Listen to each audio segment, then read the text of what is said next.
I honestly didn't think that I'd figure this out this late, but we're technically one episode away from concluding the season that has been. And I actually did notice shit. Like, it's a little bit odd. But either way, that's something that I'm going to talk about a little bit later on. But this episode is actually about fucking.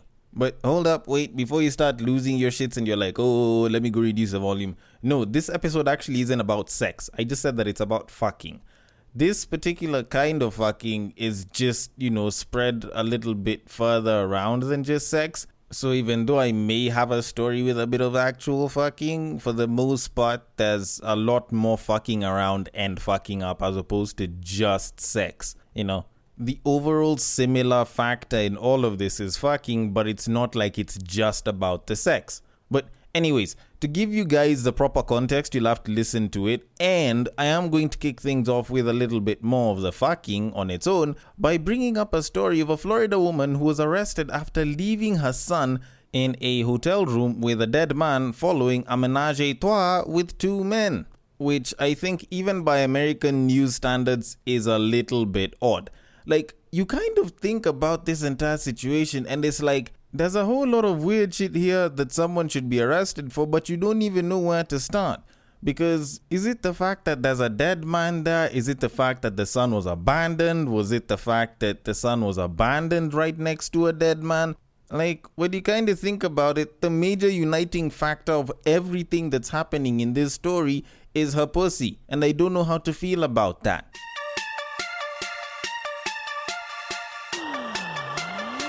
Get ready for the battle of the sexes.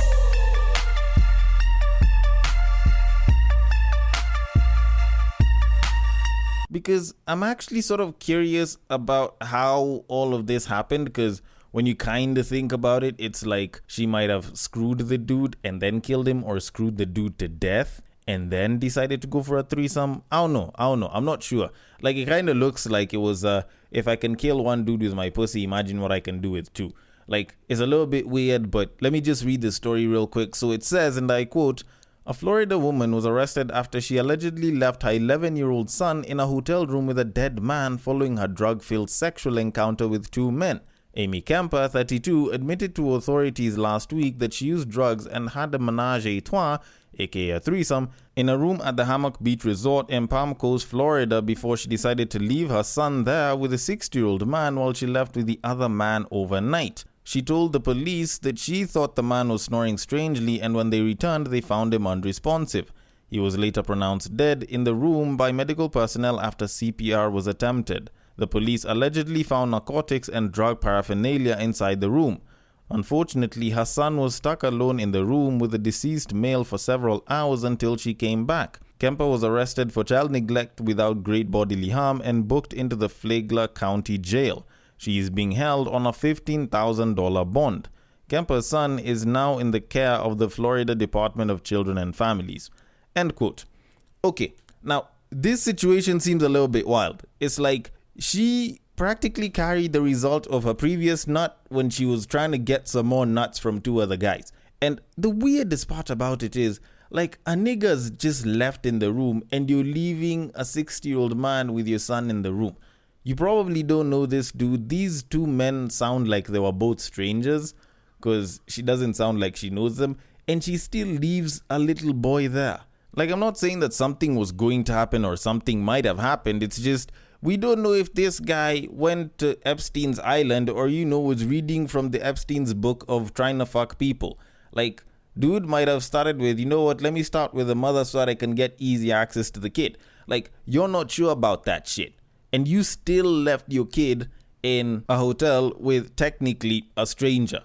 So, frankly, I feel she needs to be booked for, killing the dude and, putting the kid in harm's way. But either way, I feel like the biggest winner out of this entire story is a 60-year-old man, because frankly, there's worse ways to go. Either way, I've got more fucking coming your way, but for me to do that, I need to start the podcast in a much better way with a little bit more cleanliness and a nicer tone that starts by saying, "Welcome to Breaktime on Westside, your number one Breaktime podcast, coming to you from Nairobi, Kenya. The man on the mic is a man who likes bad bitches, and that's his fucking problem. Except in this case, the bitch is actually bad, and fucking is the problem. so he doesn't want it. He's a man who wishes that astrology was the study of ass. It is none other than your tall, dark, and mildly handsome man, Sir Denver B. This is the final episode, or at least the final Tuesday episode of this season, and I don't know how to feel about it, because just like the 60-year-old man with death, I did not see it coming. But even with that in mind, it doesn't change too much for you, the listener, because what normally happens is whenever I usually finish a season, I usually like to take a break for around 2-3 weeks there. And whenever I'm on break, what I usually do is I upload shorter versions of the podcast. I usually used to call them Raw Zone. And the whole idea of it is supposed to be a shortened version of the podcast, no instrumentals, just keeping it very simple, very raw. And it normally entails me talking about a particular topic for a couple of minutes, usually about the same length of time as the main topic, and that's pretty much it. No intro, no rant, no nothing. It's usually just one topic more or less, and I usually just discuss it. 0 instrumentals, minimal editing, and that's what goes. And usually after 2, maybe 3 weeks, I usually end up resuming. But before I resume the regular episodes, I usually give that sort of notification that the regular episodes resume. Now, I am still finalizing on the topics to discuss after episode 439, so the next 4 to 6 episodes are still up for grabs. So if there's any topics that you'd like me to discuss, my DMs are always open, and the links to all my social media handles and for the podcast are usually in the description below. Now, with that said, I do have a bunch of fucking around that I need to talk about, but before I get into that, I need to take the very unfortunate opportunity and talk about Jada and Will Smith. Because as of the time of this recording and by the time the episode comes out, the number of things that Jada will have said and the number of things reported will have been so much that everyone will have gotten a little too tired of hearing about these guys. Now, I also don't like listening to a lot of the stuff that's said about them because I feel like 3/4 of the shit that's out there shouldn't even be said in the first place.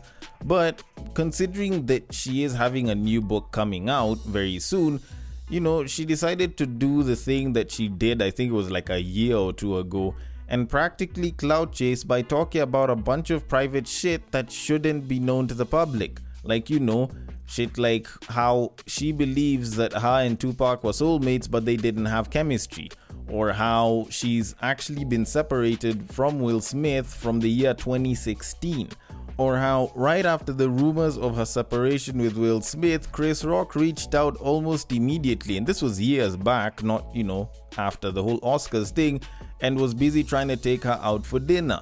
Like, at this rate, I feel like we as people know so much about her and her family's life that it's very, very cringe hearing anymore. And frankly, I can remember that when they were busy making the news so much, I think it was either last year or 2021, there was actually an online petition to get media companies and, you know, anyone that does news or gossip to stop covering any information about Jada and her family.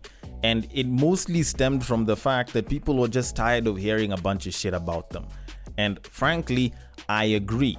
Now, my reasons why I think most people are tired isn't even because we're hearing a lot of shit about her family, because, you know, we took the Kardashians for years. But it's mostly the fact that everything that this woman says, everything that she ends up blurting out for the media to take, is usually stuff that just drags her husband or ex-husband's balls through the mud the entire fucking time. Like, it's such a rinse and repeat process that she's been doing for all of these years, and we're generally quite tired of it. Like, it's quite tasteless at this point. And especially when you consider the fact that she's dragging her husband, her ex-husband, someone who practically tarnished his reputation in her honor by slapping someone during the Oscars. Like, at this point, this guy is given so much and she's taken so much from him that you're wondering what else she has to take before she leaves this guy alone. Because I feel like at this point, the best thing that Will Smith can do is officially go and file for divorce and then start a rebranding campaign around men's health or like mental health and shit. Like, that's the best thing that he can do at this point, because frankly, I feel like everyone now just looks at him like a miserable cuck. Although, speaking of the Oscars, people were actually bringing up this whole thing of Chris Rock trying to take her out and talking about how, oh, you know, this justifies what Will Smith did during the Oscars. Like, I think whoever it is that was saying that either doesn't understand how dudes work or was just chatting a bunch of bullshit that they hadn't thought through. Because this, in and of itself, from a dude's point of view, is practically making something out of nothing. And it explains why an overwhelming majority of the people that were agreeing to such a thing were mostly women. Because guys actually don't do that shit. Or at least most guys don't usually function like that. Because when it comes to guys and other people's women, normally the rule of thumb is don't mess with someone's babe. Like, there's definitely other shit that other people will say, but the general rule of thumb is if she's been spoken for, then you are not to go and mess around there. You know, not unless if she's trying to bang you. That's a very different equation. But you're not supposed to mess around there. But the moment she gets out of that relationship, the moment they say that they are done with each other, she is fair game to everyone from that point onwards. So whatever the hell it is that this guy might feel afterwards, the guy might feel a little bit butthurt. Either way, she is fair game. Anyone from the homies to the person that you have never ever fathomed, if they get a chance to bang that babe or scoop up the shorty, then she is fair game, and your boundaries, your protections do not apply to her anymore because the relationship is over. Which is a lot different from what a lot of babes normally have, where it's like, if I break up with my guy, then my friends, if they start having a thing with my guy, then either they're disloyal or probably there was something brewing over there that had already started before the relationship ended. Which will justify them thinking that Will Smith smacking Chris Rock was because of whatever the fuck happened. Which I will tell you, from a guy's perspective, that could not have been any further from the truth.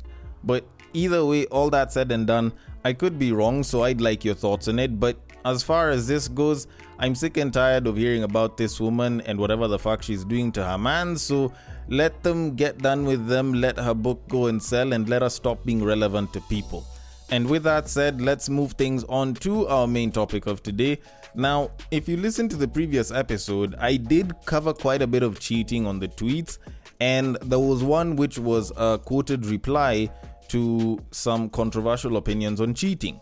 Now, I did cover that story, and I also did cover another one where someone was busy talking about you can't love somebody and cheat, and there was a response to that. And both of those actually got me thinking for a little bit, because there's quite a number of things that a lot of people believe about cheating. There's a lot of things that people think is a fact when it comes to cheaters and cheating, which just aren't that way. Like, there's a lot of information, there are a lot of beliefs that people pass around when it comes to cheating, about cheaters and cheating, that for the most part is actually not really true. And I figured, considering that there are some controversial opinions about them, I might as well try and debunk some of the things that people say about cheating and cheaters, so that I can give you the facts and I can set things straight and at least leave you in a position where you know a little bit more about cheating and you understand the facts from the fiction, the myths from the reality. So I have about 5 points here which a lot of people say in relation to cheating, and I am going to debunk them. But before I do, let me just give a quick disclaimer. Considering that I am a man and a lot of the stories and beliefs on cheating usually tend to revolve around men, I am mostly going to focus on the men. Where possible, I'll try and make it as unisex as possible, because cheating isn't something that's just done by men, and just because we are big culprits, or at least considered the biggest culprits in cheating, doesn't necessarily mean that we are the only ones who cheat. Now, with that said and done, I can move it on to the very first pointer that is there. So it says, and I quote, "You can't cheat and still love your woman or your partner." End quote. Now, considering that I have heard quite a number of people say this one is one that I've heard quite a number of women saying and believing, and also a lot of guys who are very intimate with their partners. The people that believe in this the most, or believe this the most, are usually the types of people that will develop some sort of feelings after sex with people. Like, they're the most likely culprits of it, because, you know, they believe that if they go through it, then everyone else goes through the same thing, which isn't entirely true. Now, the reality of it is, this belief is sort of true but sort of false, although it's mostly false. Now, the reason being is, when you look at emotional cheating, then there's a pretty good chance that feelings can be developed. But if I were to stick to physical cheating, it'll usually depend on whether this person is cycling multiple partners or is cheating on their partner with one person. Because if you find someone who is sleeping around with multiple other people, then the chances of them catching feelings are a lot lower, and they're probably pushing more towards sexual variety, which is mostly where 3 out of 4 men who cheat on their partners are usually angling towards. There's a lot fewer women who may choose to do this, but for the most part, it'll mostly be the guys who do this as opposed to the women.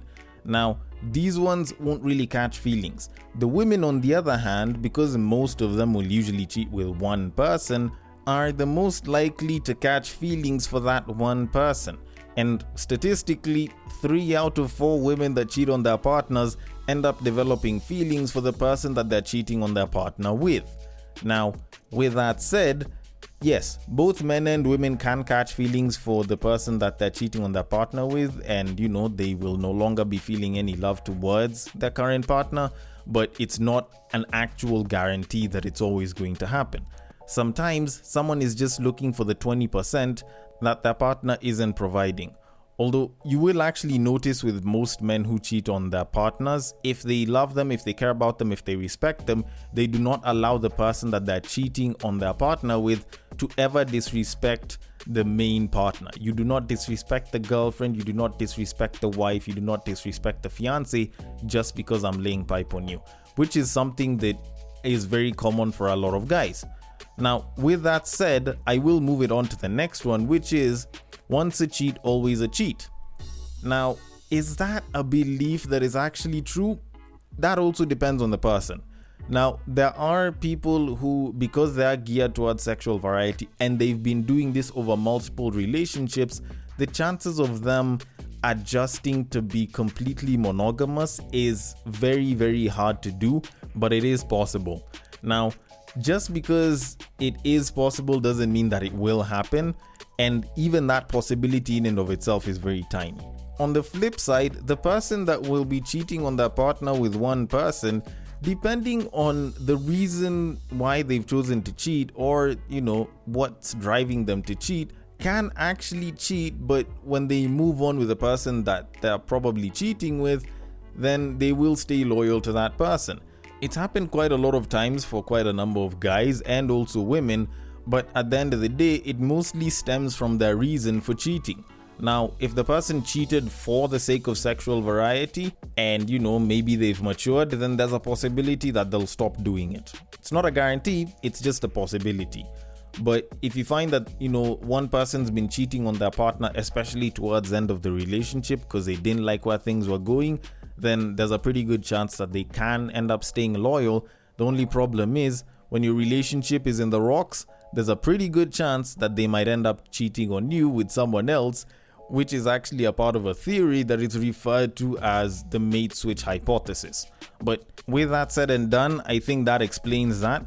So I'll move it on to the third belief that a lot of people have in cheating, which is cheating is part of a man's nature, or as some people like to say it, it is a man's nature to cheat, which I will tell you is absolute bullshit. This is something that I can actually argue out, not necessarily using research or anything, but just using full-on logic. Now, a lot of people that say this usually tend to justify someone cheating or justify the fact that men cheat, and that's actually not necessarily true. Now, a lot of the people that do kind of come up with this conclusion usually look at the fact that, our forefathers were polygamous and they had multiple wives, and, Christianity and I guess a couple of other religions pushed for monogamy, and, at some point it's like, quote unquote, us as Africans decided against it, and now we started going to get other women outside of, the boundaries of monogamy. Which might sound like it makes a lot of sense to justify that it's within a man's nature to cheat, except that when you actually pay attention to people who have a habit of cheating, it's not that they're trying to get a second or a third girlfriend. They're just chasing the next piece of ass. And this is mostly for the guys. Like, a guy that's banging this chick, that chick, the chick after that, and they have a girlfriend, even though you were to give all 4 of those women to him as potential girlfriends, or if he was to have all of them as wives, he'd still be chasing ass out here. So at the end of the day, you won't have a good polygamous man, you'll just have a polygamous man that still fucks around. So that doesn't really justify anything. Plus also, I feel like cheating is more a case of nurture than it is nature. Because when you look at it, like a lot of the societies that have had monogamous relationships, you don't really hear of people having multiple wives or secret girlfriends and secret families. And whenever people find out about such things, then the man is looked down upon and his reputation takes a hit. Now, you can try and bring the whole argument of monogamy was forced upon us by Christianity and shit, but even when you look at polygamous men during our forefathers' times, it's not like they were just fucking around and leaving the woman and the kid. Like, if they were going to fuck, they were very ready for the fact that the woman is probably going to get pregnant, and for the most part, if they were going to do it, they were mostly expected to marry the woman first, at least in quite a number of the cultures that I know of. Which sort of ties into the next belief point, which I think probably too many people get wrong, which is, and I quote, cheaters would be better off in an open or poly relationship, end quote.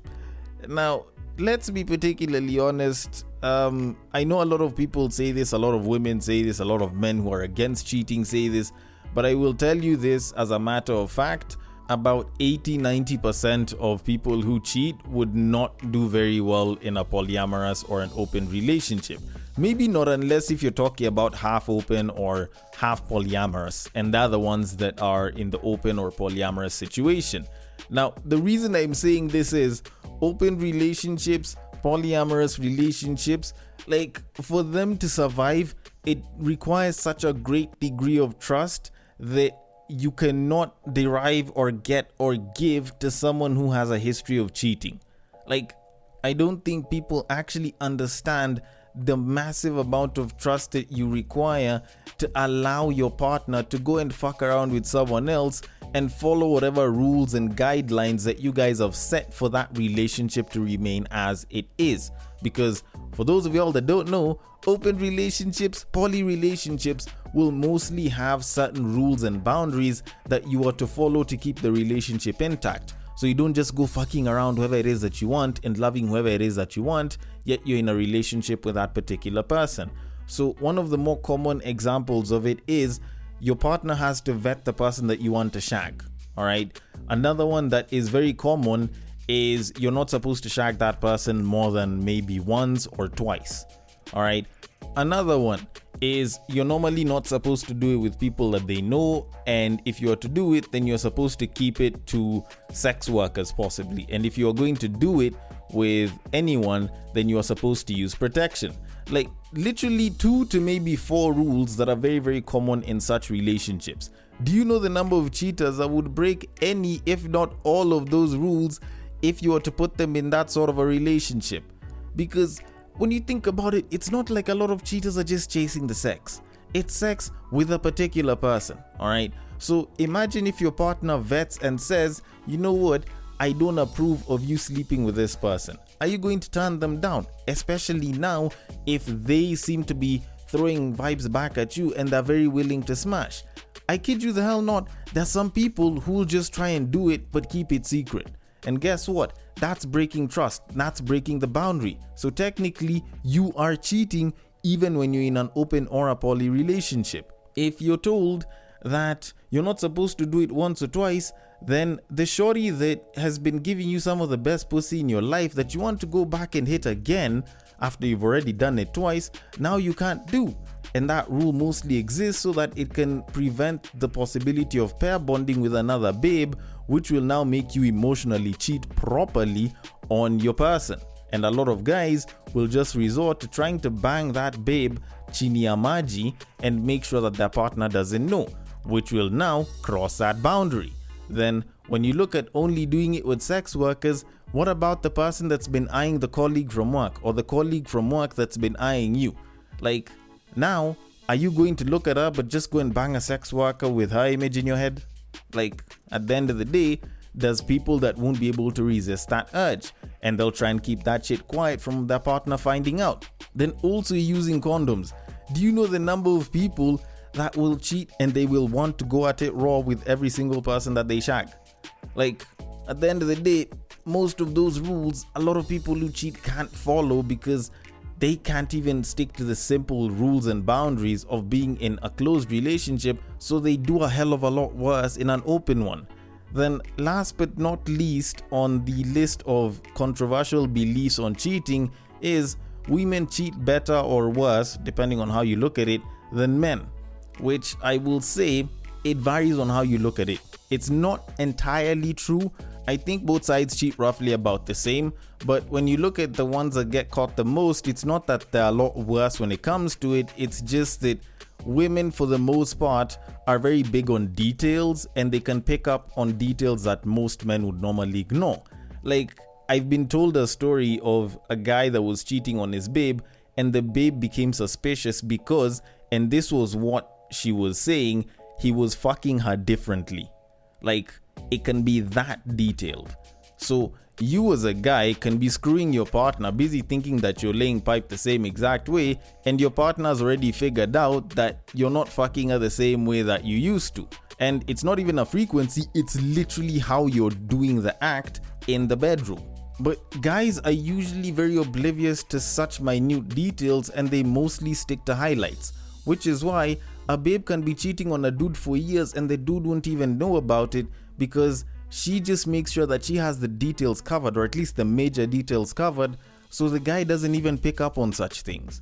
So not unless if the babe is like sloppy, or she wants the guy to find out, or she ends up not paying attention to a certain detail that the guy notices, for the most part there's a lot of women that will end up cheating or continue cheating and the guy won't pick up on shit.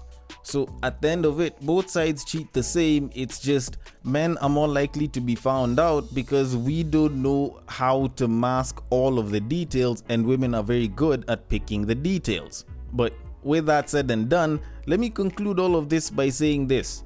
On this podcast, I do not endorse cheating.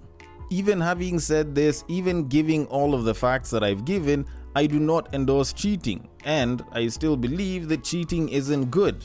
But whether you like it or not, there's going to be a bunch of people that are going to try and justify why someone cheated, or justify the fact that they should be allowed to cheat in some way or another. Which, when you kind of think about it, there isn't really one good way to say that, cheating should be necessary, other than to say that they're just trying to justify it so that they can make it more acceptable for other people. Which now leans into the whole nurture side of cheating, but I guess I already mentioned that one as well. But I could be wrong about that, so I want your thoughts on it. The DMs are open on IG, on Facebook, it is at Breaktime, on Westside, on Twitter, it is at Bagaka the D. Thank you so much for listening all the way till the end of this episode and the season, and I will catch you guys on the next break.